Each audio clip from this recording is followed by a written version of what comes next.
இந்த சத்தத்தை கேட்கிற யாரோ ஒரு தேவனுடைய பிள்ளை, பிரதர், நீங்க எத்தனையோ இடத்துல போய், சிஸ்டர் எத்தனையோ இடத்துல போய் மறுபடியும் அப்படின்ற அந்த வார்த்தைக்கு உங்க வாழ்க்கையில இடமே இல்லை பிரதர், இடமே இல்லை சிஸ்டர். ஐயா, மறுபடியும்ன்ற வார்த்தை உங்க பிள்ளையினுடைய வாழ்க்கையில செட் ஆகாது, உங்க வேலையில செட் ஆகாது, அதை விட்டுருங்க, அதை விட்டுருங்க, அதை மறுபடியும் எடுக்க முடியாது, அதை மறுபடியும் செய்ய முடியாது அப்படின்னு யாரோ ஒருத்தர் உங்களுக்கு சொல்லி நிறைய இடத்துல இருந்து நீங்க ரிஜெக்ட் பண்ணப்படலாம்.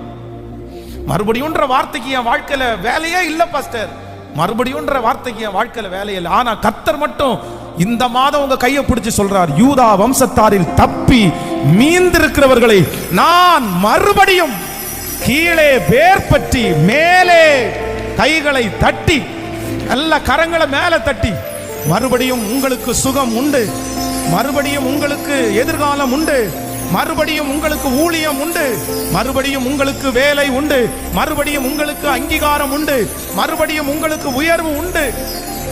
ஹல்லேலூயா. மறுபடியும்ன்ற வார்த்தைக்கு பெரிய சொந்தக்காரர் கர்த்தர் ஒருவர் மட்டுமே. உங்களை என்னை இந்த இடத்துல கர்த்தர் ஒரு டைம் இல்ல, யாராவது சொல்லுங்க பார்க்கலாம், என்ன ஒரே ஒரு டைம் தான் ஆண்டவர் மன்னிச்சாருன்னு சொல்லுங்க பார்க்கலாம், என்ன ஒரே ஒரு டைம் தூக்கி எடுத்தாரு அதுக்கப்புறம் இல்லைன்னு சொல்லுங்க பார்க்கலாம்.